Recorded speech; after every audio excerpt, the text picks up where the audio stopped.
Object बनाने का syntax बताया था। क्लास हम क्यों बनाते हैं? क्योंकि क्लास दो तरह से हमने समझी थी। पहला, पाइथन में एक डेटा टाइप को बनाने के लिए हम क्लास बनाते हैं। इवन अगर हम किसी भी डेटा टाइप को देखें, जो आज तक हम देखते आ रहे थे, टाइप ऑफ एक्स, तो यहाँ पर आप देखेंगे इंट डेटा टाइप भी अपने आप में कौन है? एक क्लास। तो आज तक आपने जितने भी टाइप सुने हैं, list, tuple, set, int, float, Boolean, ये सब टाइप इंटरनली क्या होते हैं? हमारे क्लास ही होती हैं। ठीक है। तो अगर आप अपना कोई नया डेटा टाइप बनाना चाहते हैं तो आप भी अपनी क्लास बना सकते हैं। ठीक है, एक पर्पस तो हमारा ये है। और दूसरा पर्पस क्या था? किसी भी क्लास का जब आप अपना कोई वेरिएबल बनाते हैं, जैसे ये इंटीजर वेरिएबल हो गया, ये हमारा वेरिएबल हो गया लिस्ट टाइप का, उसी तरह से जब आप अपनी क्लास का वेरिएबल बनाते हैं तो उसको हम ऑब्जेक्ट के नाम से भी जानते हैं कि हमने क्या कर लिया, उस क्लास का ऑब्जेक्ट बना लिया। तो यहाँ पर मैं कह सकता हूँ एक्स एक ऑब्जेक्ट है इंटीजर क्लास का। मैं यहाँ पर ये कह सकता हूँ कि ये एक्स एक ऑब्जेक्ट है लिस्ट टाइप का। ठीक है, तो इस तरह से पाइथन में जितनी वेरिएबल्स हैं आप उनको ऑब्जेक्ट की तरह भी कंसीडर कर सकते हैं। ठीक है, तो अब हम अपनी क्लास और अपनी क्लास को ऑब्जेक्ट बनाना चाहते हैं। तो each data type is a class in Python programming language and each variable represents object of A class. ठीक है, तो अब अगर मैं अपनी क्लास बनाता हूँ, फॉर एग्जांपल मैंने क्लास बनाई और क्लास का नाम मैंने कर दिया अकाउंट। तो कल मैंने आपको जितने एग्जाम्पल लिए थे उन एग्जाम्पल्स में हम कोई एक उठा लेते हैं। जैसे मैंने उठाया अकाउंट, तो अकाउंट नाम की मैंने क्लास बनाई और अभी इसके अंदर मैंने कोई भी स्टेटमेंट नहीं लिखना है, तो मैं इसको एम्प्टी क्लास बनाता हूँ। तो जब भी आप पाइथन के अंदर एम्प्टी ब्लॉक बनाते हैं, चाहे वो इफ के लिए हो, चाहे हमारा फॉर के लिए हो, चाहे वाइल के लिए हो, तो आप ऐसा नहीं छोड़ सकते, एरर आ जाती है। क्योंकि आपको इंडेंटेड ब्लॉक देना ही होगा, खाली नहीं छोड़ सकते। तो उस केस में हम क्या लगाते हैं? पास स्टेटमेंट लगा देते हैं। ठीक है, तो ये हमारा एक एम्प्टी क्लास बनकर तैयार हो गई। या आप ऐसे मान लो कि मैंने एक अपना नया डेटा टाइप बना लिया। अब मैं क्या चाहता हूँ? मैं इस डेटा टाइप का एक वेरिएबल बनाना चाहता हूँ। तो इस डेटा टाइप का एक वेरिएबल क्या होगा? एक ऑब्जेक्ट होगा इस टाइप का या इस क्लास का। कैसे बनाते हैं उसका सिंटैक्स मैंने बताया था कि ऑब्जेक्ट का जो भी नाम आप रखना चाहते हैं वो आप रख लो। मान लीजिए आपने एक्स रख लिया, और फिर ये ऑब्जेक्ट किस टाइप का बनेगा उसके आगे उस क्लास का नाम लिखेंगे, और फिर उसके बाद कॉलिंग सिंबल लगा। तो इस स्टेटमेंट में एक्स एक ऑब्जेक्ट हो गया, किस टाइप का ऑब्जेक्ट हो गया? अकाउंट टाइप का एक ऑब्जेक्ट हमारा हो गया। आप इसको सिंपली कह सकते हैं एक्स एक वेरिएबल है, किस टाइप का वेरिएबल हो गया? अकाउंट टाइप का वेरिएबल हो गया। तो आज तक जिसको हम वेरिएबल कहते आ रहे थे वही चीज अब हम ऑब्जेक्ट के नाम से भी जानते हैं। ठीक है, तो इस तरह से अगर आपसे कहा जाए कि मैं यहाँ पर एक और ऑब्जेक्ट बनाना चाहता हूँ, तो आप एक ऑब्जेक्ट और बना सकते हैं। तो इस तरह से आप अपनी क्लास के जितने चाहे उतने वेरिएबल बना सकते हैं, जितने चाहे उतने ऑब्जेक्ट आप अपने बना सकते हैं। लेकिन जब आप किसी भी ऑब्जेक्ट को जो आपने अपनी क्लास का बनाया है, जब आप उसे प्रिंट करते हैं तो वो अपना एड्रेस प्रिंट कर देता है। ठीक है, कि ये एक अकाउंट ऑब्जेक्ट है जो मेमोरी में इस एड्रेस पर बना है, ये बाई दूसरा अकाउंट ऑब्जेक्ट है, ये हमारा मेमोरी में इस एड्रेस पर बना है। तो जब भी हम अपना कोई डेटा टाइप बनाते हैं डेट मीन्स हम अपनी क्लास बनाते हैं, और जब भी उस डेटा टाइप का कोई वेरिएबल बनाते हैं डेट मीन्स हम उस क्लास का क्या बनाते हैं? ऑब्जेक्ट बनाते हैं। ठीक है, ऑब्जेक्ट बनाने का सिंटैक्स हो गया ऑब्जेक्ट का नेम इक्वल टू और उस क्लास का नाम और उसके आगे कॉलिंग सिंबल। ठीक है, ये सब मैंने कल आपको बता दिया था, आज सिर्फ आपको चलाकर मैं दिखा रहा हूँ। ठीक है, अब बात करते हैं यहाँ पर कि अकाउंट क्लास के अंदर आप क्या क्या लिख सकते हैं। आपने अभी तो इसको खाली क्लास बना दिया है, इसमें आप और क्या क्या चीजें हैं जो डिफाइन कर सकते हैं? तो आंसर आता है कोई भी स्टेटमेंट जो आज तक आपने पाइथन में लिखा है। इसमें आप लूप चलाओ, इफ एल्स लगाओ, फंक्शन बनाओ, वेरिएबल बनाओ, यूजर से input low, list tuple set बनाओ। तो कोई भी कोड जो आज तक आपने लिखना सीखा है वो कोड आप क्या कर सकते हैं?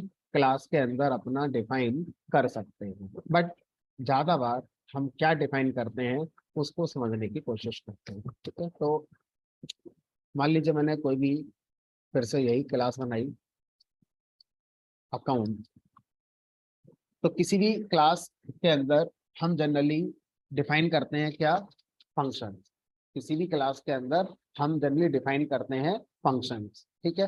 फंक्शंस के अंदर फिर हम loop, if else, user input, list, tuple अपना बनाते हैं। तो एक जनरल अप्रोच क्लास को डिजाइन करने की यही रहती है कि आप अपनी क्लास बनाते हैं और क्लास के अंदर अपना फंक्शन डिफाइन करेंगे, ठीक है। तो अब क्लास के अंदर फंक्शन डिफाइन कैसे करेंगे, जैसे आज तक करते आ रहे थे, है ना। अब क्वेश्चन ये आता है कि किसी भी क्लास में फंक्शन हम किस तरह के बनाते हैं। तो आप ये सोचिए कि आपने अपनी क्लास जो बनाई है वो किस पर्पस के लिए बनाई है।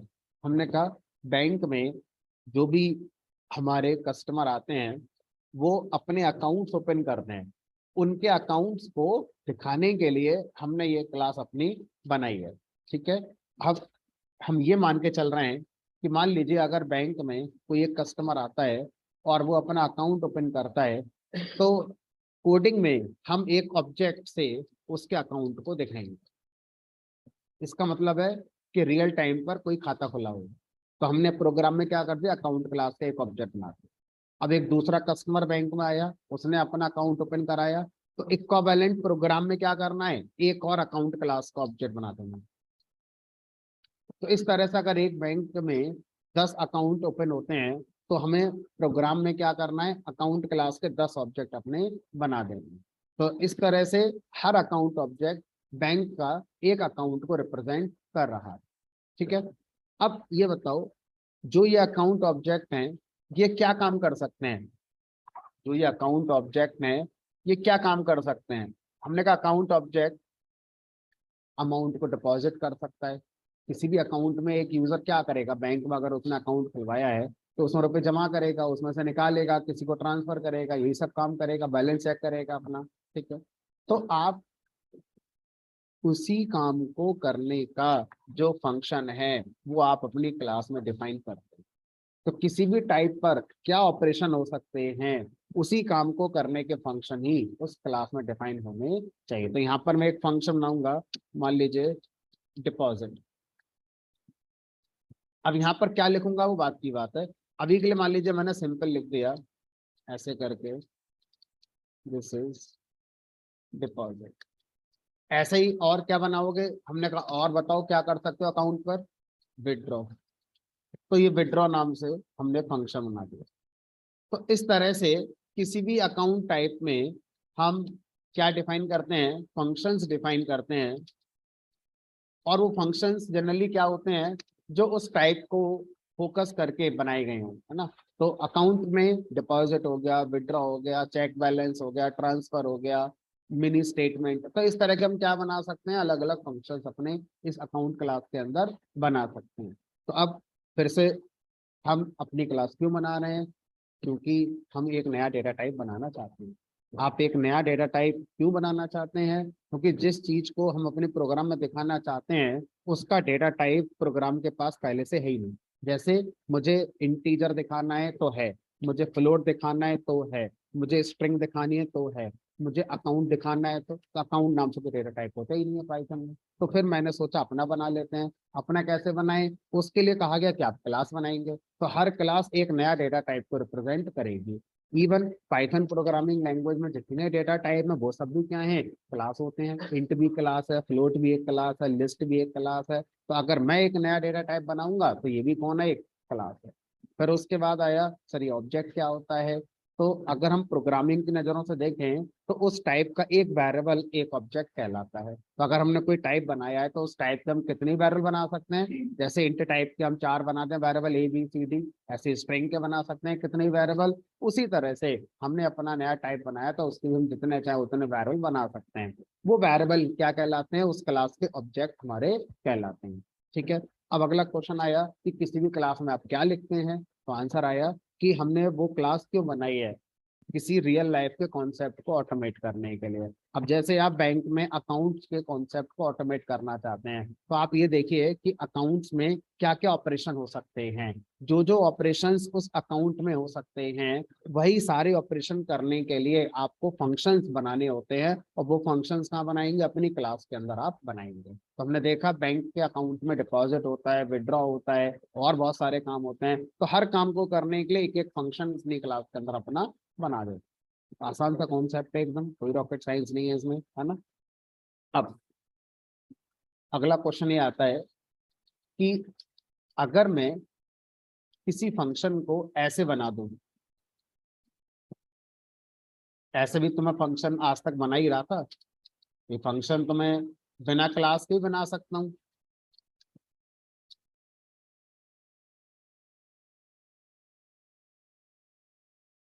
तो अब ये बताओ, अगर मैं आपसे कहूँ मेरे प्रोग्राम में डिपॉजिट फंक्शन है, तो मैं इसको रेफर कर रहा हूँ या फिर इसको रेफर कर रहा हूँ, ये कैसे मैं समझाऊंगा किसी को। कोई भी फंक्शन जो क्लास के अंदर बनाया जाता है, या कोई भी फंक्शन जो बिना क्लास के बनाया जाता है, इनको कैसे हम डिफरेंशिएट कर सकते हैं अपने प्रोग्राम के अंदर। तो आंसर आया कि वो फंक्शन जो आज तक आप बनाते आ रहे थे, उसको फंक्शन के नाम से ही जाना जाता है। लेकिन वो फंक्शन जो आप क्लास के अंदर बनाते हैं, उसको अब हम एक नए नाम से जानते हैं, और उसको हम क्या बोलते हैं, मेथड। तो हम यहाँ लिख देते हैं this is deposit method, this is withdraw method, और ये क्या हो गया, ये हमारा हो गया फंक्शन। तो अगर कोई इंटरव्यू में आपसे पूछे फंक्शन और मेथड में क्या डिफरेंस है, तो आप बोलोगे सिंटैक्स तो एक ही है, दोनों का पर्पज एक ही है, किसी काम को करना, ठीक है। लेकिन दोनों का कॉन्सेप्ट अलग है। फंक्शन बिना क्लास के डिफाइन होता है डायरेक्टली, और मेथड एक क्लास के अंदर डिफाइन होता है। इस बात को ऐसे कहा जा सकता है, function defined inside class is known as method. ऐसा फंक्शन जो क्लास के अंदर डिफाइन किया जाता है, उसको हम क्या बोलते हैं, मेथड कहते हैं। आज तक आप लोगों ने मेथड को डिफाइन नहीं किया था, कॉल करते थे। फंक्शन आपने डिफाइन करने भी सीखे और खुद से कॉल करने भी सीखे, लेकिन अब हम मेथड को डिफाइन अगर करना चाहते हैं तो हम सीख रहे हैं, क्लास के अंदर उसको बनाया जाता है। अच्छा ये बताओ कि अगर मैं यहाँ पर ऐसे कॉल करूंगा डिपॉजिट को, तो ये कॉल किसके लिए होगी, डिपॉजिट मेथड के लिए होगी या डिपॉजिट फंक्शन के लिए होगी, डिपॉजिट फंक्शन के लिए, क्योंकि ऐसा तो हमने ऐसे सीखा है कि किसी फंक्शन को ऐसे कॉल किया जाता है। This is deposit function. अब क्वेश्चन ये आता है कि सर हम डिपॉजिट मेथड को कॉल करना चाहते हैं, तो कैसे कॉल करेंगे। तो ये जो कॉन्सेप्ट है, ये क्या करेगा, ये हमारा कॉल टू डिपॉजिट फंक्शन।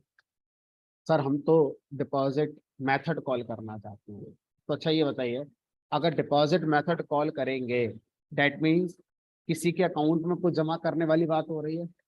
तो अकाउंट किसके अकाउंट में जमा करोगे, अकाउंट तो कई सारे हो सकते हैं ना। हमारे प्रोग्राम में A1 अकाउंट है, A2 अकाउंट है, मतलब एक ऑब्जेक्ट है A1, एक ऑब्जेक्ट है A2।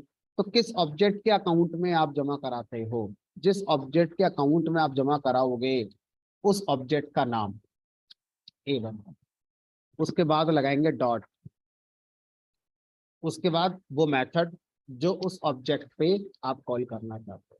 तो ये सिंटैक्स क्या करेगा, ये सिंटैक्स A1 ऑब्जेक्ट के लिए डिपॉजिट फंक्शनलिटी को परफॉर्म कर देगा। इसका मतलब है कि बैंक में A1 ऑब्जेक्ट जिसका है, वो अपने खाते में रुपया जमा करने आ रहा है, लेकिन बाकी के खातों में जमा नहीं होगा, A2 A3 A4 उनके में क्यों जमा होगा, ऐसे तो होता है रियल लाइफ में। तो एक ऑब्जेक्ट एक अकाउंट को रिप्रेजेंट कर रहा है, तो जब बैंक में रुपया जमा होता है तो सबके खातों में जमा नहीं होता है, जो आया है अपने खाते में जमा करने उसी के में होगा। तो सेम बात यहाँ पर कही जा रही है कि A1 ने अपने अकाउंट में क्या करा, अमाउंट को डिपॉजिट करा है। तो अभी कोई लॉजिक नहीं लिखा है, अभी तो बस मैं आपको सिंटैक्स समझा रहा हूँ। और अगर मैं आपसे कहूँ कि भाई A2 भी अपने अकाउंट में डिपॉजिट करेगा, तो अब मैं क्या सिंटैक्स लिखूंगा यहाँ पर, A2 डॉट डिपॉजिट। आसान भाषा में अब हम क्या कह सकते हैं, किसी भी मेथड को कॉल करने के लिए हमें क्या चाहिए होता है, उस क्लास का ऑब्जेक्ट, और ऑब्जेक्ट के नेम पे डॉट लगाकर हम मेथड को कॉल करते हैं। अब आप मुझसे बोलो कि सर हमने तो ऑब्जेक्ट ही नहीं बनाया, अगर आप ऑब्जेक्ट नहीं बनाओगे तो फिर आप इन मेथड को कॉल नहीं कर पाओगे। तो किसी भी क्लास के मेथड को कॉल करने के लिए हमें क्या चाहिए होता है, उस क्लास का ऑब्जेक्ट चाहिए होता है। जब तक ऑब्जेक्ट नहीं बनेगा हम उस क्लास के मेथड को कॉल नहीं कर पाएंगे। ठीक है, आपको यहाँ पर मैं ऐसे लिख देता हूँ, ये है हमारा call to deposit method for A1 object.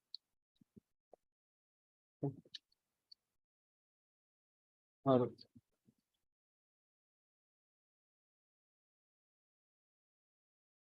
For A2, तो किसी भी क्लास के मेथड को कॉल करने के लिए हमें ऐसा करना होता है। अब एक नया कॉन्सेप्ट यहाँ पर जुड़ जाएगा, वो ये कि जब आप किसी भी ऑब्जेक्ट पर मेथड को कॉल करते हैं तो पाइथन की तरफ से उस ऑब्जेक्ट को, वो जो ऑब्जेक्ट है उस ऑब्जेक्ट को एज फर्स्ट आर्गुमेंट पास कर दिया जाता है। जब आप A2 पर मेथड कॉल करोगे तो A2 ऑब्जेक्ट को एज फर्स्ट आर्गुमेंट पास कर दिया जाएगा। इसका मतलब ये है कि ये वाली जो कॉल है जो आपने तो सही लिखी है, इंटरनली इसको बदल दिया जाता है और ये हो जाएगी A1 डॉट डिपॉजिट, और A1 खुद एज ए फर्स्ट आर्गुमेंट चला जाएगा। जब A2 वाला चलेगा तो इसमें भी ऐसा ही हो जाएगा। तो अब इस बात को अगर हम जान गए हैं तो हमें डिपॉजिट मेथड में इस ऑब्जेक्ट को यहाँ पर रिसीव भी करना होगा, अदरवाइज क्या आ जाएगी हमारी एरर। हमारा कोड बोलेगा कि आपने डिपॉजिट मेथड कॉल करते समय एक आर्गुमेंट दिया है। अब आप बोलोगे मैंने तो दिया नहीं है, तो ये आपको नॉलेज होनी चाहिए कि जब भी आप किसी ऑब्जेक्ट पर मेथड कॉल करते हैं तो वो ऑब्जेक्ट खुद एज आर्गुमेंट पास होता है। ठीक है, तो जब ऑब्जेक्ट A2 पर मेथड कॉल किया गया होगा तो A2 खुद एज फर्स्ट आर्गुमेंट गया होगा। तो डिपॉजिट बनाते समय आपको उस ऑब्जेक्ट को यहाँ पर रिसीव करना होगा, नहीं करा तो तैयार रहो एरर के लिए। एरर, डिपॉजिट कोई आर्गुमेंट रिसीव नहीं करता, लेकिन एक आपने दिया है ना। A1 पर एरर आ गई कि A1 जब डिपॉजिट मेथड को कॉल कर रहा है तो वो खुद पास हुआ है, लेकिन जिसने डिपॉजिट मेथड बनाया है उसने उसको रिसीव ही नहीं करा। तो अब मुझे क्या करना होगा, अब मुझे यहाँ पर इस कोड को अगर सही करना है तो डिपॉजिट मेथड में मुझे वो ऑब्जेक्ट को रिसीव करना होगा।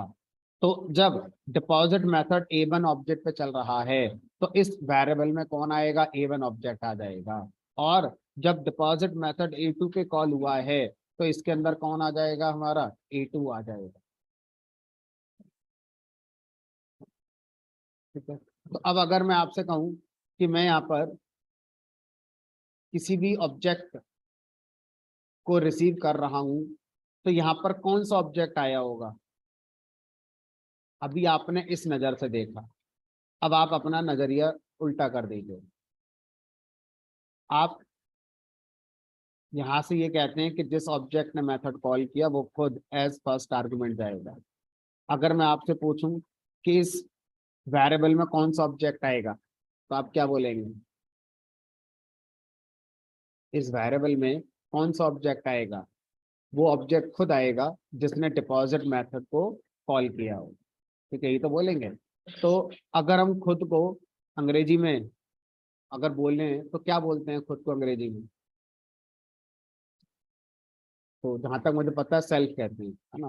तो ज्यादातर प्रोग्रामर भी ये बात जानते हैं, इसलिए वो किसी भी मेथड के अंदर फर्स्ट आर्गुमेंट क्या लिख देते हैं, सेल्फ।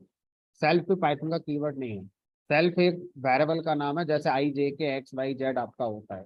ठीक है, ये क्या बता रहा है, ये सिर्फ ये सिग्नल दे रहा है कि वो ऑब्जेक्ट जो इस मेथड को कॉल करेगा वो ऑब्जेक्ट खुद इसके अंदर आ जाए। ठीक है, तो जब भी आप अपनी क्लास के अंदर मेथड बनाएंगे हमेशा उसमें क्या बना लेते हैं, एक आर्गुमेंट बनाते हैं जो सेल्फ नाम से हम लोग बना लेते हैं, जिससे कि हम ये समझाना चाहते हैं कि वो ऑब्जेक्ट इसमें खुद आएगा जो इस मेथड को कॉल कर रहा है। तो सर ऐसे तो विड्रॉ मेथड के अंदर भी होगा, हमने कहा इसलिए हमने यहाँ भी लिख दिया। तो अब अगर मैं विड्रॉ कॉल करना चाहता हूँ तो लिखूंगा A1 डॉट विड्रॉ, और A2 पे करना है तो A2 डॉट।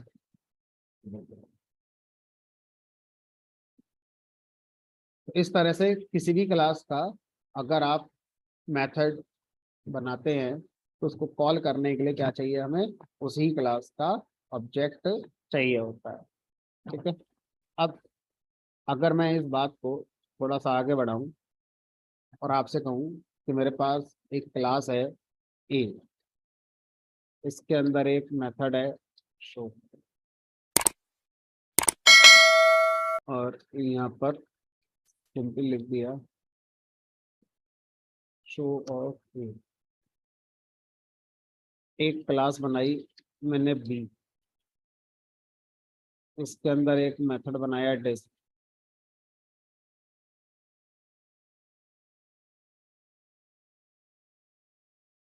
यहाँ लिख दिया डिस ऑफ ए। अब बताइए मुझे क्या करना होगा। मैं चाहता हूँ कि मैं शो मेथड को कॉल करूँ, तो सबसे पहले क्या करूँ, ऑब्जेक्ट बनाएंगे। किसका बनाएंगे,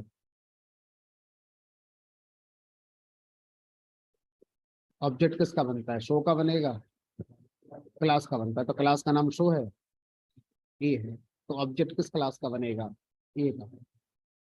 अब मान लीजिए उस ऑब्जेक्ट का नाम मैंने ए1 रख लिया, और ये किस क्लास का बन गया, क्लास ए का ऑब्जेक्ट बन गया। अब इस ऑब्जेक्ट पर मैं शो मेथड कॉल करूंगा तो क्या सिंटैक्स होगा, सिंटैक्स क्या लिखूंगा, A1 dot show method call कर दिया। चलिए, अब अगर मैं आपसे कहूँ कि मुझे डिस्क मेथड कॉल करना है, क्या करूँ, क्लास ए के ऑब्जेक्ट पे चल जाएगा क्या, नहीं चलेगा।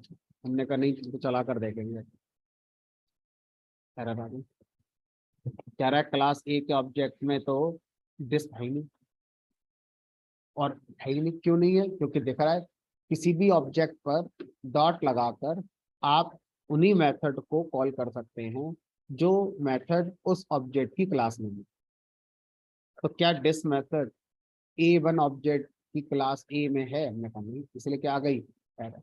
तो अब अगर मुझे डिस्क मेथड को कॉल करना है तो मुझे क्या करना होगा, उस क्लास का ऑब्जेक्ट बनाना होगा जिस क्लास के अंदर कौन है, डिस्क मेथड है। तो जो हमने लिखा है उसके हिसाब से डिस्क मेथड किस क्लास में है, क्लास बी में। तो हम क्या करेंगे, बी क्लास का ऑब्जेक्ट बनाएंगे। मान लीजिए मैंने B1 नाम से बना दिया, B1 डॉट।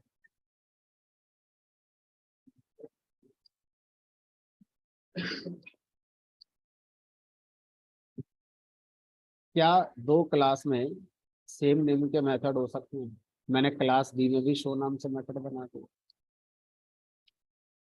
और यहाँ लिख दिया शो ऑफ।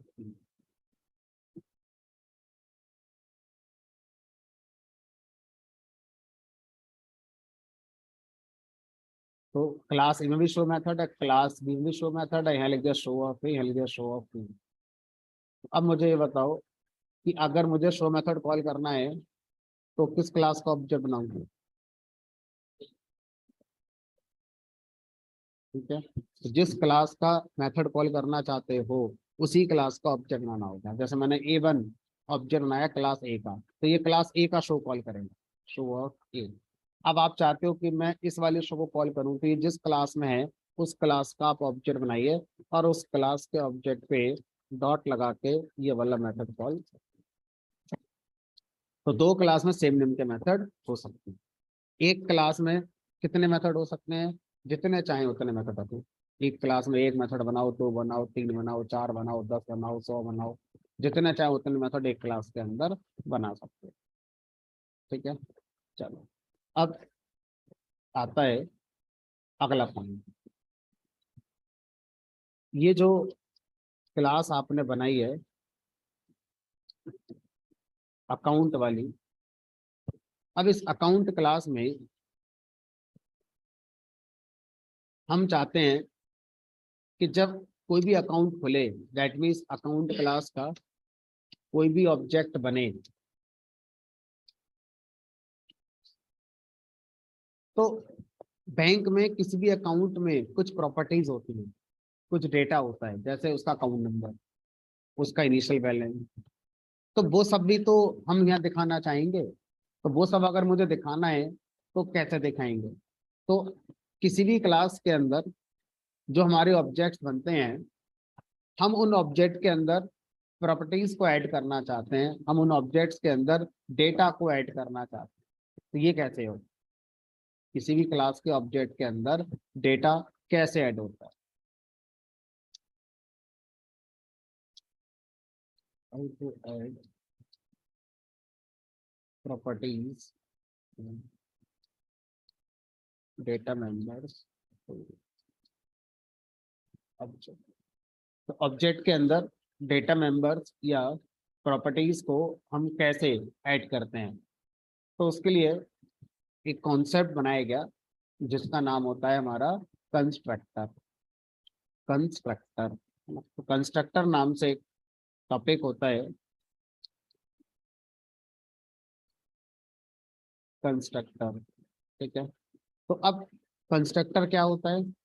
तो कंस्ट्रक्टर भी एक मेथड होता है, जैसे अभी तक हमने मेथड पढ़े, तो कंस्ट्रक्टर भी क्या होता है? एक मेथड होता है, लेकिन उस मेथड को हम स्पेशल मेथड कहते हैं। स्पेशल इसलिए कहते हैं क्योंकि उसका नाम आप अपनी पसंद से नहीं रख सकते। अभी तक जो आपने मेथड बनाए वो आपके अकॉर्डिंग कंट्रोल हो रहे थे, आप उनका नाम रख सकते हैं, आप उनको जब कॉल करेंगे तभी चलेंगे। लेकिन अब अगर आप कंस्ट्रक्टर को अपनी क्लास में बनाते हैं, तो कंस्ट्रक्टर का पर्पस होता है, कंस्ट्रक्टर क्या होता है पहले वो समझते हैं, पर्पस अभी पढ़ेंगे। तो कंस्ट्रक्टर एक मेथड ही होता है, लेकिन वो स्पेशल मेथड है। पहला स्पेशल क्या है? उसका नाम पहले से ही लैंग्वेज ने बता दिया है, अंडरस्कोर। अंडरस्कोर, दो बार अंडरस्कोर आएगा, init, INI, init, underscore, underscore. तो ये हमारा मेथड है, और पहला आर्गुमेंट तो सेल्फ होगा ही होगा। तो ऐसा मेथड क्लास के अंदर जिसका नाम double underscore init double underscore होता है, ऐसे मेथड को पाइथन के अंदर क्या बोला जाता है? ऐसे मेथड को पाइथन के अंदर कंस्ट्रक्टर कहा जाता है। तो पूछा जा सकता है कि कंस्ट्रक्टर क्या होता है, तो आप बताएंगे वो मेथड क्लास में जो double underscore init double underscore नाम से लिखा जाता है, इस मेथड को कंस्ट्रक्टर कहते हैं। ठीक है, अब इसके अंदर मैं क्या लिखूंगा? कोई मैसेज लिख देते हैं, लिखिए, मैंने मान लीजिए दिस इज कंस्ट्रक्टर। अब आपसे पूछा जाएगा कि ये स्पेशल कैसे है, ऑर्डिनरी मेथड से ये अलग कैसे है? तो आप बताएंगे कि किसी भी मेथड को अगर हम कॉल करते हैं तभी वो चलता है। जैसे मैंने शो मेथड को बनाया, कॉल किया तो चला, कॉल किया तो चला। अगर मैं कॉल ना करूं, सिर्फ ऑब्जेक्ट बनाकर छोड़ दूं, मान लीजिए यहाँ पर मैं ये ऐसे ऑब्जेक्ट बनाकर छोड़ दूं, कॉल ना करूं, तो क्या ये मेथड चलेंगे? नहीं। ऑब्जेक्ट बनाए, कॉल थोड़ी करा मेथड भी आपने। ठीक है, कंस्ट्रक्टर स्पेशल इसलिए होता है क्योंकि किसी भी क्लास का ऑब्जेक्ट बनते ही उस क्लास का कंस्ट्रक्टर अपने आप चलता है, आपको कॉल करने की जरूरत नहीं है। तो कंस्ट्रक्टर और ऑर्डिनरी मेथड में ये दो डिफरेंस हमारे होते हैं। पहला, कंस्ट्रक्टर का नाम आपकी पसंद का नहीं होगा, लैंग्वेज ने उसका नाम डिसाइड कर लिया है, double underscore init double underscore होता है। दूसरा, ये आपको कॉल नहीं करना होता, ये ऑटोमेटिकली कॉल कर दिया जाता है बाय लैंग्वेज। कब? जब आपकी क्लास का कोई भी नया ऑब्जेक्ट बनता है, तो आपकी क्लास का जब भी ऑब्जेक्ट बनेगा ये चल जाएगा। आपकी क्लास के 10 ऑब्जेक्ट बनेंगे, 10 बार चलेगा। एक ऑब्जेक्ट बना, एक बार चलेगा। नहीं बना कोई ऑब्जेक्ट तो ये नहीं चलेगा। ठीक है, तो अभी मैंने अपनी क्लास के कितने ऑब्जेक्ट बना रखे हैं? 2। तो ऑटोमेटिकली 2 बार चलेगा। पहली बार चलेगा किस पर? A1 के लिए। दूसरी बार चलेगा किसके लिए? A2 के लिए। तो कंस्ट्रक्टर को मुझे कॉल करने की जरूरत नहीं होती है, कंस्ट्रक्टर हमारा ऑब्जेक्ट बनते ही अपने आप एग्जीक्यूट होता है। ठीक है, अब बात आती है पर्पस कि हम इसे क्यों बनाते हैं, इसका पर्पस क्या है, इससे हम कौन सा काम कराएंगे ऐसा जो एक ऑर्डिनरी मेथड से नहीं करा सकते। तो कंस्ट्रक्टर का काम होता है हमारी प्रॉपर्टीज को इनिशियलाइज करना या प्रॉपर्टीज को ऐड करना। तो ऐड करना या इनिशियलाइज करना एक ही बात होती है। ठीक है, तो हम कंस्ट्रक्टर के थ्रू क्या करते हैं, ऑब्जेक्ट की प्रॉपर्टीज को इनिशियलाइज करते हैं या उनको ऐड करते हैं। कैसे करते हैं, अब ये देखो। तो अब अगर आप किसी भी ऑब्जेक्ट के अंदर कोई डेटा चाहते हैं तो पहले उसका नाम सोचो, किस नाम से डेटा चाहते हैं। हमने कहा अकाउंट नंबर। ठीक है, अब किस ऑब्जेक्ट के अंदर चाहते हो, हमने कहा इस अकाउंट क्लास के जितने ऑब्जेक्ट बनेंगे सबका अकाउंट नंबर होगा। ऐसा तो होगा नहीं कि एक ने खाता खुलवाया उसका अकाउंट नंबर दे दिया, दूसरे ने खुलवाया उसका अकाउंट नंबर है ही नहीं, ऐसा तो हो ही नहीं सकता, दोनों के ही होंगे। ठीक है, तो अब कंस्ट्रक्टर के अंदर आप लिखते हो सेल्फ डॉट, सेल्फ डॉट करके क्या लिखोगे, उस डेटा का नाम जो आप सारे ऑब्जेक्ट के लिए अकाउंट क्लास के ऐड करना चाहते हो। क्या लिखते हैं यहाँ पर, अकाउंट ACL। ठीक है, अब ये बताओ इस लाइन का मतलब क्या हो गया, इस लाइन का मतलब हो गया कि इस क्लास के जितने भी ऑब्जेक्ट बनेंगे हर ऑब्जेक्ट पे कंस्ट्रक्टर चलेगा और हर ऑब्जेक्ट बनते ही अपने अंदर अकाउंट नंबर डेटा मेंबर को ऐड कर लेगा। किस वैल्यू से, जो आप यहाँ बताएंगे उस वैल्यू से। क्या वैल्यू लिख दें, हमने कहा अभी लिख दिया 101। अब सर ये बताओ ये लाइन क्या करेगी, हमने कहा अभी बताया था, फिर सुनो।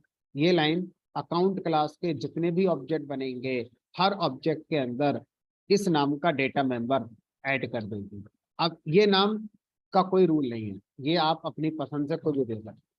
आपने अकाउंट नंबर दे दिया, ठीक है, उसके बाद जितने भी ऑब्जेक्ट हैं सबके अंदर अकाउंट नंबर आ गया, लेकिन हर ऑब्जेक्ट के अंदर अकाउंट नंबर की वैल्यू क्या आ गई होगी, 101। ये सही नहीं है, कोई बात नहीं, अभी जो है उतना देखते हैं, उसके बाद सही करेंगे। और कोई डेटा मेंबर ऐड करना चाहते हो, अकाउंट ऑब्जेक्ट जितने होंगे सबके अंदर अपने का एक और कर देते हैं, सेल्फ डॉट बैलेंस। हमने कहा चलो ये कर दिया 1000 रुपये। ये तो चलो फिर भी मान लेंगे कि जितने भी अकाउंट क्लास के ऑब्जेक्ट बनेंगे सबका बैलेंस इनिशियल कितना हो जाएगा, 1000। ये तो चलो मानी जा सकती है बात, लेकिन अकाउंट नंबर सबका सेम होगा ये बात नहीं मानी जा सकती। कोई बात नहीं, अब आगे चलते हैं। अब जैसे अकाउंट क्लास का ऑब्जेक्ट बना होगा वैसे कंस्ट्रक्टर चला, और कंस्ट्रक्टर ने क्या करा, जितने भी ऑब्जेक्ट बने होंगे सबके लिए अकाउंट नंबर और सबके लिए बैलेंस को ऐड कर दिया। ठीक है, लेकिन इनिशियली सबकी वैल्यू भी क्या आ गई, हमारी सेम आ गई, 101 सबके लिए अकाउंट नंबर। अब सर हम ये देखना चाहें तो देख सकते हैं कि ऐसा हुआ है, अगर हम ये देखना चाहें तो देख सकते हैं ऐसा हुआ है। हमने कहा आप ऐसा देख सकते हैं। ठीक है, तो पिक्चर से विजुलाइज करना चाहो तो हमने कहा पिक्चर से कर लो। ये एक अकाउंट ऑब्जेक्ट है, तो ऐसा मान लो ऑब्जेक्ट एक मेमोरी के अंदर बफर होता है जिसमें जितने भी आपने उसके डेटा मेंबर कंस्ट्रक्टर से बनाए हैं वो ऐड हो जाते हैं। तो ये अकाउंट नंबर हो गया जिसकी वैल्यू 101 हो गई, ये बैलेंस हो गया जिसकी वैल्यू 1000 हो गई, और ये A1 वाला ऑब्जेक्ट हो गया, A1 ऑब्जेक्ट A1।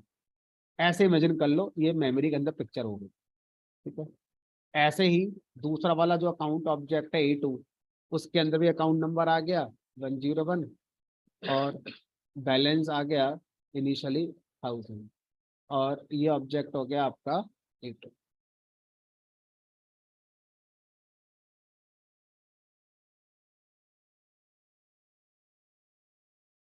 ऐसे आप विजुलाइज कर सकते हो कि जब किसी ऑब्जेक्ट के अंदर डेटा हम ऐड करते हैं कंस्ट्रक्टर के थ्रू तो कुछ ऐसा पिक्चर बना होगा मेमोरी के अंदर।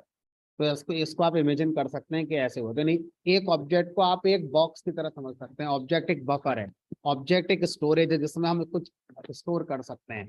क्या स्टोर कर सकते हैं, किसी भी ऑब्जेक्ट के डेटा को स्टोर कर सकते हैं उस ऑब्जेक्ट के अंदर, है ना। तो विजुलाइज आप ऐसे कर सकते हैं। अब अगर मैं किसी भी ऑब्जेक्ट से ये पूछूं कि ऑब्जेक्ट जरा अपने अंदर अकाउंट नंबर और बैलेंस बताना, तो हम प्रिंट करा सकते हैं ऑब्जेक्ट का नाम डॉट उसके डेटा का नाम अकाउंट, ऐसे ही A1 डॉट बैलेंस आ गया 101,000। और सर जरा A2 से कराना प्रिंट,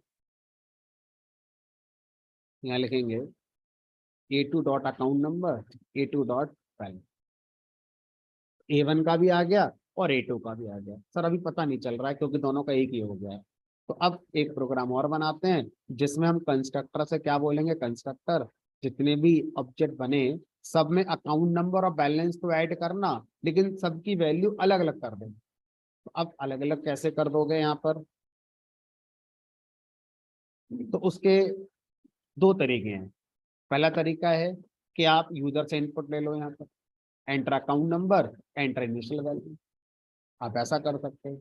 दूसरा तरीका यह है कि आप कंस्ट्रक्टर के अंदर दो और आर्गुमेंट बना दो। एक तो सेल्फ आर्गुमेंट है, इसके बाद एक आर्गुमेंट आपने और बना दिया ए और एक और बना दिया बी, और किसी भी ऑब्जेक्ट का काउंट नंबर ए में जो वैल्यू आएगी उससे आपने इनिशियलाइज करा दिया, किसी भी ऑब्जेक्ट का बैलेंस जो बी के अंदर वैल्यू आएगी उससे आपने इनिशियलाइज करा दिया। अब क्वेश्चन ये है कि सर ए में वैल्यू कहाँ से आएगी और बी में वैल्यू कहाँ से आएगी, इन दोनों के अंदर वैल्यू कहाँ से आएगी। तो जब आप अकाउंट क्लास का ऑब्जेक्ट बनाते हैं उस समय आप जितने भी सेल्फ के बाद वाले आर्गुमेंट्स हैं उन सबको आप वैल्यू पास करेंगे। सेल्फ के लिए पास क्या होगा, A1 खुद एज ए ऑब्जेक्ट सेल्फ में पास हो जाएगा। अब ए और बी में क्या जाएगा, जो आप यहाँ लिखोगे। तो अब आप जो पहले लिखोगे वो ए में जाए, ठीक है, और ए वाला वैल्यू कहाँ पहुंच रहा है, अकाउंट नंबर में, तो आप अकॉर्डिंगली वैल्यू को लिखेंगे। दूसरी वैल्यू बी में जाएगी, अब बी वाली वैल्यू किस में असाइन हो रही है, बैलेंस में, तो आपने लिख दिया मान लीजिए 1000।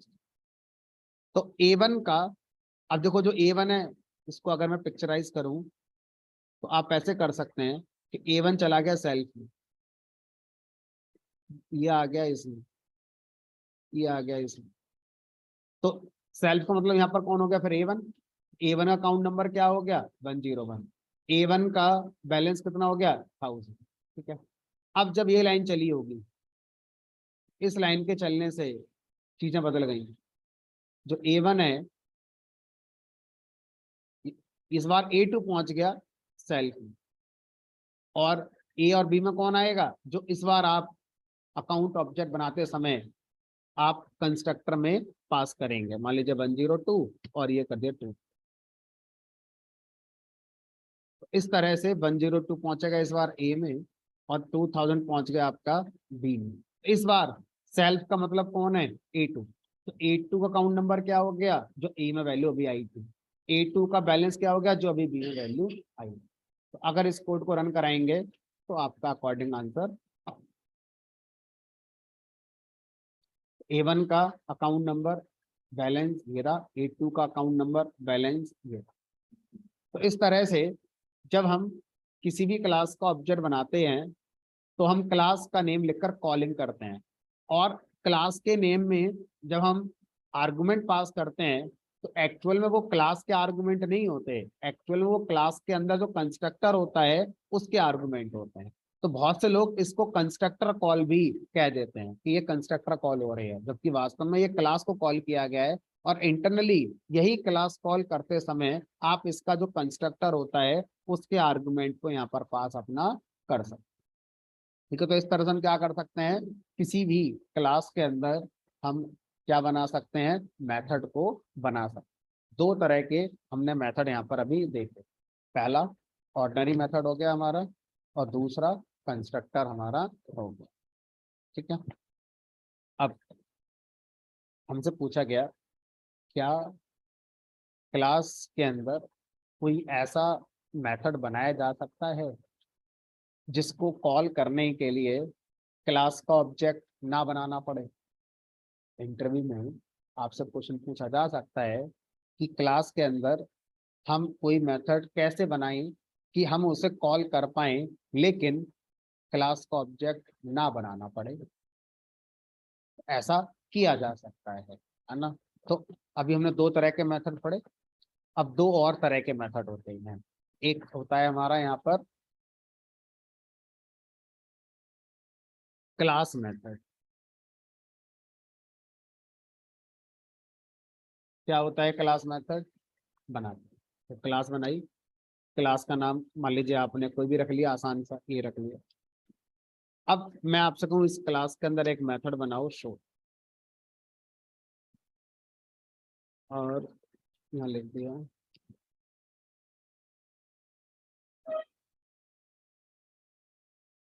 अगर मैं किसी भी क्लास के अंदर डिफाइन करे गए मेथड को बिना ऑब्जेक्ट बनाए कॉल करवाना चाहता हूं, तो हम उस क्लास के पहले एक डेकोरेटर लगाएंगे।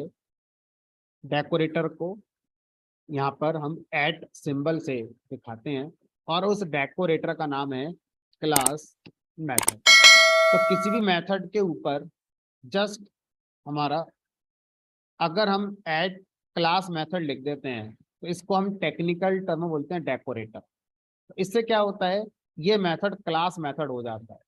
और क्लास मेथड में एज ए फर्स्ट आर्गुमेंट आपको CLS देना होता है रादर देन सेल। फायदा फायदा इसका ये है कि अब शो मेथड क्लास मेथड हो गया है। क्लास मेथड को कॉल करने के लिए क्लास का नेम डॉट मेथड का नेम ऐसे लिखा है, और जो क्लास है वो खुद एज ए फर्स्ट आर्गुमेंट यहाँ पास हो जाएगी, और जो CLS वेरिएबल है इस वेरिएबल में क्लास A हमारा यहाँ पर आके कॉपी हो जाए। ठीक है, रन कराएंगे तो किसी भी क्लास के मेथड को अगर आप क्लास के नेम पर डॉट लगा के कॉल करना चाहते हैं रादर देन ऑब्जेक्ट बनाकर कॉल करेंगे, तो आप उस क्लास के मेथड को क्या बना सकते हैं, क्लास मेथड बना सकते हैं। एक और जिसका नाम होता है हमारा स्टैटिक मेथड। तो अगर किसी भी मेथड को बनाते समय हमने उस पर स्टैटिक मेथड डेकोरेटर लगा दिया और हमने उसमें कोई भी आर्गुमेंट पास नहीं करना है अपनी तरफ से, तो ऐसे मेथड को स्टैटिक मेथड कहते हैं। और इसको कॉल करने के लिए भी सेम क्लास का नेम डॉट मेथड का नेम वाला सिंटैक्स चलता है। अब अगर आपसे कोई ये पूछे कि क्या हम पाइथन की क्लास में ऐसा मेथड बना सकते हैं जिसको कॉल करने के लिए हमें क्लास का ऑब्जेक्ट ना बनाना पड़े, आंसर बोलेंगे यस। दो तरीके से ऐसा किया जा सकता है। पहला तरीका, उस मेथड को क्लास मेथड बनाएंगे। दूसरा तरीका, उस मेथड को स्टैटिक मेथड बनाएंगे।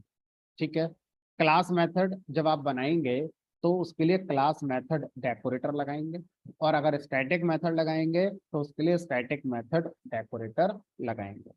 तो इस तरह से अगर हम इन सारी बातों को कंक्लूड करें तो ओवरऑल हमारी पाइथन की क्लास में कितने मेथड हो गए, कितने तरह के मेथड हो, गिनती में नहीं, कितने तरह के मेथड बना सकते हैं। मैं चाहूं तो इस क्लास ए में 10 बना दूं स्टैटिक मेथड, 50 बना दूं क्लास मेथड। ठीक है, तो अब ये बताओ कि अच्छा कंस्ट्रक्टर कितने बना सकते हैं एक क्लास में? आपने कहा कि मैं स्टैटिक मेथड 10 बना सकता हूं, तो उनकी पहचान कैसे करोगे? सबके नाम अलग अलग कर दोगे? अच्छा मैं आपसे कहूँ मैं एक क्लास में 10 कंस्ट्रक्टर बनाऊंगा, बना सकते हो? नहीं बना सकते। क्यों नहीं बना सकते? क्योंकि कंस्ट्रक्टर का नाम आप कहाँ देते हो? कंस्ट्रक्टर का नाम तो लैंग्वेज की तरफ से फिक्स है, क्या नाम है उसका, इनिट। अगर आप 10 कंस्ट्रक्टर बनाओ, 10 नाम क्या रखने पड़ेंगे आपको? इनिट इनिट इनिट रखने पड़ेंगे। और ऐसा करने पर हम जानते हैं सबसे लेटेस्ट वाला कंस्ट्रक्टर होगा वही चलेगा। 10 नहीं चलेंगे, 10 वहां चलेगा, 9 खत्म हो गए। तो एक क्लास में कंस्ट्रक्टर एक ही बनाया जा सकता है, क्योंकि उसका नाम हमारी पसंद का नहीं होता है। एक क्लास में हम अपने वाले मेथड जितने चाहे उतने बना सकते हैं। तो अब सर जिस तरह से आपने यहाँ पर क्लास मेथड और स्टैटिक मेथड एक टर्म का नाम दे दिया, उसी तरह से जो ऑर्डिनरी मेथड होता है उसका भी एक नाम होता है, उसे हम बोलते हैं इंस्टेंस मेथड। तो ये जो आपने अभी तक मेथड बनाया है, ये वाला मेथड, तो इस मेथड को हम क्या बोलते हैं? Instance method. तो बाय डिफॉल्ट हमारी क्लास के जो ऑर्डिनरी मेथड होते हैं उन मेथड को हम एक टेक्निकल नाम से जानते हैं, इंस्टेंस मेथड। तो ओवरऑल अगर हम देखें तो पाइथन की क्लास में 4 तरह के मेथड बनाए जा सकते हैं, constructor, instance method, class method और स्टैटिक मेथड। इनमें से कंस्ट्रक्टर के लिए हम कुछ लिमिटेड हैं क्योंकि हम उसका नाम नहीं दे सकते, हम उसे कॉल नहीं करते हैं, वो ऑटोमेटिकली कॉल होता है। इंस्टेंस मेथड हमारी पसंद से हम जितने चाहें उतने बना सकते हैं, सबके नाम अलग अलग दे सकते हैं और उसको कॉल भी हम करेंगे, ठीक है। क्लास मेथड हम जितने चाहे उतने बना सकते हैं, स्टैटिक मेथड हम जितने चाहे उतने बना सकते हैं, ठीक है। तो इस क्लास मेथड और स्टैटिक मेथड कोई खास चेंज नहीं है, दोनों लगभग एक ही जैसे काम के लिए यूज होते हैं। क्या काम है वो, जब भी मुझे अपनी क्लास के मेथड को ऐसा बनाना हो कि वो बिना ऑब्जेक्ट बनाए चल जाए, तो मेरे पास दो में से कोई ऑप्शन है जिसको मैं यूज कर सकता हूँ। चाहूँ तो मैं उसको क्लास मेथड बनाऊं, चाहूँ तो मैं उसको स्टैटिक मेथड बना सकता हूँ, कोई सा चाहूँ वो मेथड में बना सकता हूँ। सर क्लास के अंदर मेथड लिखने आ गए, आपने कहा था क्लास के अंदर लूप भी लिख सकते हैं, कंडीशन भी लगा सकते हैं। तो अब जितना भी आपके मन में आ रहा है और हम क्या क्या लिखें वो मेथड के अंदर लिखें। डायरेक्ट क्लास के अंदर आप लिख सकते हैं, एरर नहीं आएगी, but it is not recommended. तो अगर आपको लूप लगाना है क्लास के अंदर मेथड बनाइए, कौन सा मेथड बनाएंगे वो आप डिसाइड करिए, कंस्ट्रक्टर वाला बनाएंगे, इंस्टेंस मेथड बनाएंगे, क्लास मेथड बनाएंगे, स्टैटिक मेथड बनाएंगे, आपको डिसीजन लेना है। फिर उसके अंदर लूप लगा लो, उसके अंदर कंडीशन लगाओ, उसके अंदर यूजर इनपुट लो, उसके अंदर लिस्ट टपल सेट जो बनाना है उसके अंदर करो। तो आप क्लास के अंदर मोटे तौर पर क्या बनाते हैं, सिर्फ मेथड्स ही बनाते हैं। लेकिन इसका मतलब ये बिल्कुल नहीं है कि आप क्लास के अंदर मेथड ही बना सकते हैं, कुछ और लिख दोगे तो एरर आएगी। अब जैसे मैं यहाँ पर ऐसे कर दूं कि मैंने एक क्लास बनाई, क्लास का नाम ए कर दिया और इसमें मान लीजिए मैंने लिख दिया A = 10, B = 20, प्रिंट कर दिया A+B। हमें रिकमेंड किया गया है कि ये चीज मेथड के अंदर करो, बट क्लास में कर दोगे तो एरर नहीं आएगी, चलेगा फिर भी। तो फिर गलत क्या है इसमें, जबरदस्ती मेथड क्यों पढ़वा रहे हो, तो सीधे लिखने से काम हो रहा है तो क्यों पढ़वा रहे हो मेथड। अगर लूप वूप चलाना भी है तो मैं चला सकता हूँ, फॉर आई इन रेंज। तो सर अब तो क्वेश्चन और अच्छा हो गया कि फिर मेथड क्यों पढ़वा रहे हो जब डायरेक्ट लिख सकते हो। तो आंसर आया कि मान लीजिए क्लास के अंदर ये जो चीजें लिखी हैं, अगर मुझे इनको दोबारा इस्तेमाल करना है तो कैसे, क्लास को थोड़ी कॉल कर सकते हो, क्लास को कॉल करते ही क्या बन जाता है उसका ऑब्जेक्ट। तो क्लास के अंदर अगर मैंने कोई चीज मेथड के अंदर लिखी हुई है तो मेथड को तो आप कॉल कर सकते हो, 1 बार, 2 बार, 3 बार, 5 बार। तो मेथड के अंदर अगर आपने ये कोड लिखा होता तो आप इसको कई बार इस्तेमाल कर सकते थे, क्योंकि मेथड को कॉल किया जा सकता है, क्लास को कॉल नहीं करते हैं। क्लास को कॉल करने का मतलब तो उसका ऑब्जेक्ट बन गया होता है। इसीलिए क्लास के अंदर कोई भी कोड डायरेक्टली हम नहीं लिखते हैं। ऐसा नहीं है कि लिख नहीं सकते, एरर आएगी, एरर वेरर नहीं आती है, आपका तरीका कुछ और हो गया होगा। तो अगर कोई आपसे बोले नहीं मैं सारी बातें जानता हूँ फिर भी मैं डायरेक्ट क्लास के अंदर कोड लिखूंगा बिना मेथड बनाए, तो इसका मतलब है कि वो एक ऐसा कोड लिखना चाहता है जो एक ही बार चलेगा, दोबारा चलाना नहीं चाहता। तो ऐसे कोड को आप क्या कर सकते हैं, डायरेक्ट क्लास के अंदर अपना लिख सकते हैं, ठीक है। चलिए तो इस तरह से ये सारे कॉन्सेप्ट हमारे जो रिगार्डिंग मेथड्स थे ये हमारे पूरे हो जाते हैं। अब ऑब्जेक्ट ओरिएंटेड प्रोग्रामिंग में मैंने कई सारे टॉपिक्स हैं जो कवर करने हैं, उनमें से 2 मैंने अब तक आपको पढ़ा दिए। एक पढ़ा दिया ऑब्जेक्ट क्या होता है, एक पढ़ा दिया क्लास क्या होती है। अब तीसरे कॉन्सेप्ट की तरफ हम लोग मूव कर रहे हैं जो सबसे इंटरेस्टिंग और सबसे आसान है, ठीक है, जिसका नाम है हमारा इनहेरिटेंस। सबसे इंटरेस्टिंग और सबसे आसान, पूरी पाइथन का सबसे आसान टॉपिक यही है, इनहेरिटेंस, जो सबको समझ में आ जाता है ना। चलो क्या है सर इतना आसान इसमें, हमने कहा देखो अगर हम इसको एक रियल लाइफ से रिलेट करें तो ये कॉन्सेप्ट ये कहना चाह रहा है, अच्छा मान लो इस रियल लाइफ में एक इंसान है, ये इसके पास एक कार है, इसके पास एक 3 BHK का फ्लैट है। अब एक दूसरा इंसान है, दूसरा इंसान कह रहा है मैं कमाऊंगा नहीं, मेहनत नहीं करूंगा, लेकिन जो पहले वाले इंसान की कार है और जो इसका 3 BHK का घर है ये मेरा हो जाए। इलीगल काम नहीं करना है, चोरी डकैती नहीं करनी है। ऐसे कैसे हो जाएगा बिना मेहनत करे, और इलीगल काम करना नहीं है। तो यार ये इसका कैसे हो सकता है? हमने कहा एक नजरिया है, अगर ये इसके पिताजी हो और ये इसका चाइल्ड हो तो कानूनन ही हो जाता है, लीगली हो जाएगा। इलीगल भी नहीं है, मेहनत ही नहीं करनी पड़ी। तो अब यानी कि इस इंसान की सारी चीजें कानूनन इस इंसान की हो सकती है। ठीक है, इसका मतलब क्या हुआ? अगर मैं इस इंसान को एक क्लास बना दूं, कोई क्लास ए है, इस क्लास ए के अंदर कुछ मेथड हैं, M1, M2, M3, कुछ मेथड इस क्लास ए ने बनाए बड़ा मेहनत करके। अब एक क्लास बनी बी, अब हम चाहते हैं क्लास बी में उन्हीं मेथड्स को हम लिखें, लेकिन हमने एक बार जब लिख दिया है तो हम दोबारा क्यों लिखें? तो हम चाहते हैं बी में लिखना भी ना पड़े वो मेथड्स और आ भी जाएं। कैसे आ जाएं? तो बी से कहा कि आप अपने आप को चाइल्ड बना लो और क्लास ए को अपना क्या बना लो, पेरेंट बना लो। तभी ये लीगली आपके सारे क्लास ए के सारे मेथड कॉपी किसमें हो जाएंगे, क्लास बी के अंदर हो जाएंगे। इसी कॉन्सेप्ट को इनहेरिटेंस के नाम से जाना जाता है। तो इनहेरिटेंस का मतलब होता है दादलाई चीजों को आगे बढ़ाना। यानी कि पेरेंट क्लास यहाँ पर क्लास हो गई, किसी भी पेरेंट क्लास के अंदर अगर कुछ मेथड्स हैं तो वो चाइल्ड क्लास के अंदर इनहेरिट हो जाते हैं, दैट मीन्स कॉपी हो जाते हैं। तो इस कॉन्सेप्ट को क्या बोलते हैं, इनहेरिटेंस। तो ये हमें क्या प्रोवाइड कर रहा है, reusability of code, reusability of class code. एक क्लास के सारे मेथड एक झटके में सारे के सारे दूसरी क्लास में कॉपी हो जाते हैं, एक एक करके कॉपी करने की जरूरत नहीं, एक बार में सारे हो गए। एक क्लास में 100 मेथड हैं, मैं चाहता हूँ क्लास बी है उसमें भी 100 के 100 एज इट इज आ जाएं, बस एक लाइन लिखनी है, एक लाइन में सारे के सारे आ जाएंगे। ठीक है, तो इस कॉन्सेप्ट को बोला जाता है इनहेरिटेंस। सर इस इनहेरिटेंस को करके दिखाई हमने कही। क्लास बनाई ए, क्लास ए के अंदर मान लीजिए मैंने एक मेथड बनाया M1,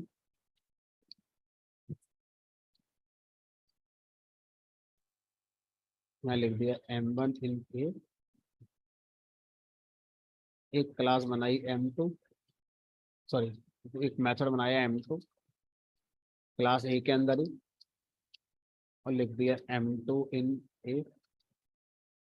अब क्लास हमने बी बनाई, क्लास बी में हम चाहते हैं क्लास ए के दोनों मेथड पहुंच जाएं, लेकिन बी में बनाना ना पड़े। तो बी के आगे पैरेंथेसिस में उस क्लास का नाम लिख दीजिए जिसको आप पेरेंट बनाना चाहते हैं। तो जिसको पेरेंट बनाना चाहते हो वो क्लास पहले से एग्जिस्ट करनी चाहिए। ये मत कहना कि मैं अब आगे बनाऊंगा 2 साल बाद, ऐसा थोड़ा ना होता है। पहले पेरेंट आता है दुनिया में, फिर चाइल्ड आता है। तो ऐसा नहीं हो सकता कि जो आप पेरेंट क्लास में बता रहे हो वो है ही नहीं आता, तो पहले होनी चाहिए, एग्जिस्टेंस पहले पेरेंट क्लास का होना चाहिए जो कि मैंने बना दिया। तो इतना लिखते ही इनहेरिटेंस होगी। बी क्या कहलाएगी, चाइल्ड। किसकी चाइल्ड क्लास कहलाएगी, एक। और एक के जितने मेथड हैं, अभी तो 2 ही हैं, अगर 2000 भी होते तो 2000 के 2000 मेथड बी में कॉपी हो गए। आपको कुछ नहीं करना है। अब क्लास बी क्या करे फिर? हमने कहा क्लास बी क्या करे, अब आपने अपने पिताजी से 3 BHK घर ले लिया, कार ले ली, आपकी जिम्मेदारी है और कुछ आगे बढ़ाओ, 4 BHK घर लो आप, कार थोड़ी और बड़ी लो अपनी। तो जो मिला हुआ है उसका इस्तेमाल करते हुए आगे बढ़ो। तो क्लास बी से क्या बोलेंगे, देखो M1 M2 आपको मिल ही गए हैं ऊपर से, आप एक काम करो अपना कुछ और बनाओ आगे। तो इसने अपना M3 बना दिया। तो अब ये बताओ कि यहाँ पर अगर मैं क्लास बी का ऑब्जेक्ट बनाता हूं तो इस बी के ऑब्जेक्ट पर M3 मेथड तो चलेगा ही चलेगा। क्या इस बी क्लास के ऑब्जेक्ट पर M1 M2 मेथड चलने चाहिए? चलने चाहिए, तभी तो इनहेरिटेंस है। अगर चले तभी इनहेरिटेंस माना जाएगा, अगर नहीं चले तो इनहेरिटेंस किस बात का? तो यही बस हमारा प्रोग्राम का कंक्लूजन होगा कि अगर ये दोनों लाइन चल गई तो इनहेरिटेंस सक्सेस हो गया हमारा।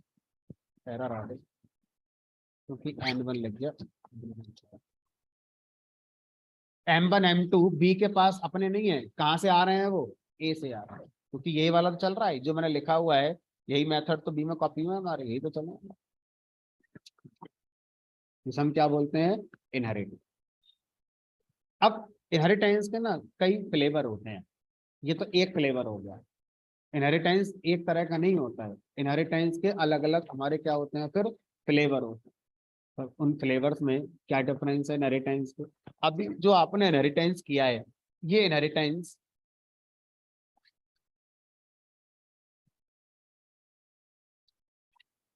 सिंगल लेवल इनहेरिटेंस कहलाता है।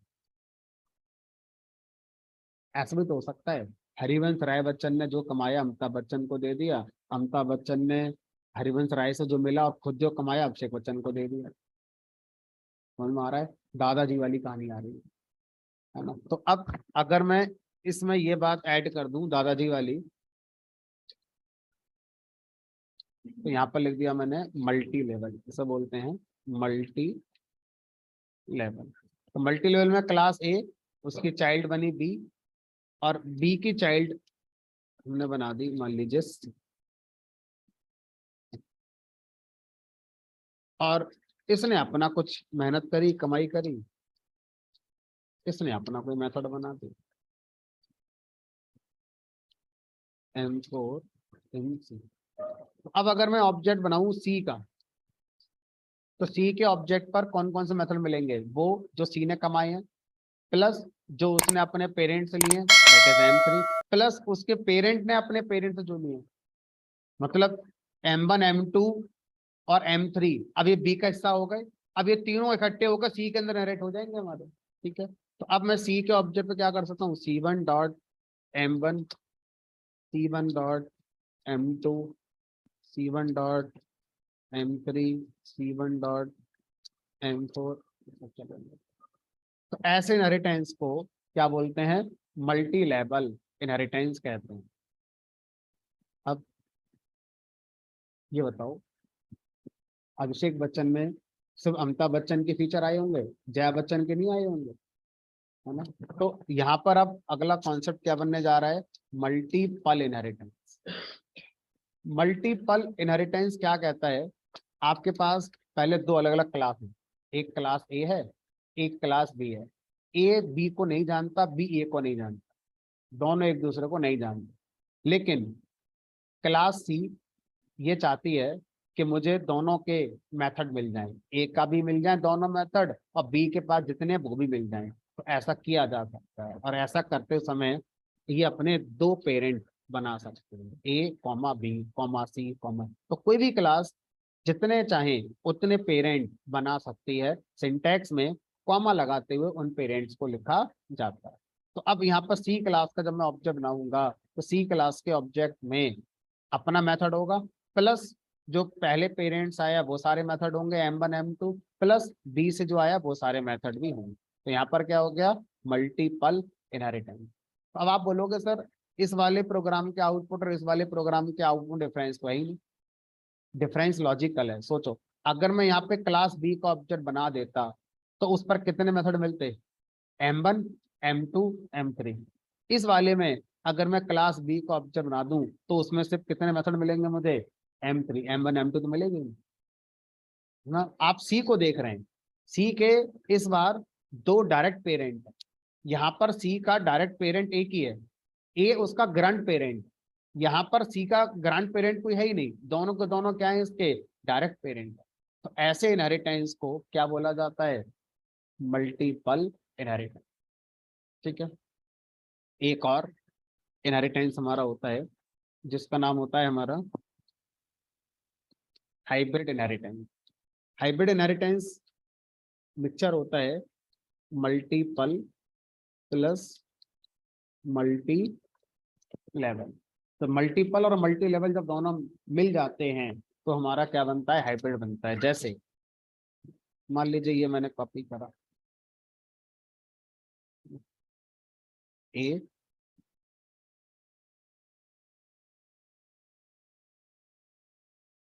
बी, पेरेंट ए,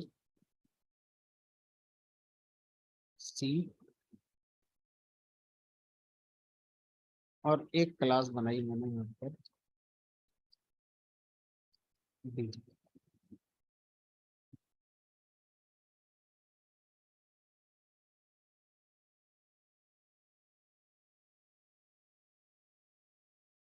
और डी से कहा कि आपका पेरेंट है बी और आपका पेरेंट है सी।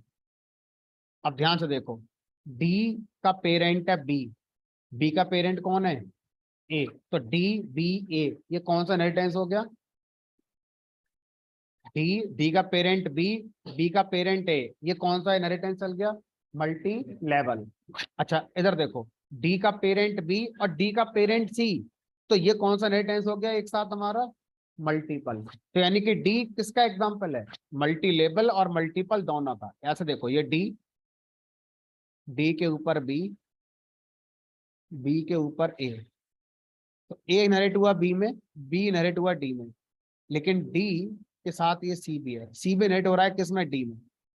अगर आप इस नजर से देखोगे तो डी किसका एग्जाम्पल है, मल्टी लेवल का। लेकिन जब आप इस नजर से देखोगे तो डी किसका एग्जाम्पल है, मल्टीपल का। जब आप इन दोनों को एक साथ देखोगे तो बोलेंगे डी किसका एग्जाम्पल है, हाइब्रिड इनहेरिटेंस का एग्जाम्पल। ठीक है, तो अब डी के ऑब्जेक्ट पर, जब आप डी का ऑब्जेक्ट बनाएंगे तो डी के ऑब्जेक्ट पर आपको M1, M2, M3, M4, M5 सारे मेथड आपको मिल जाए।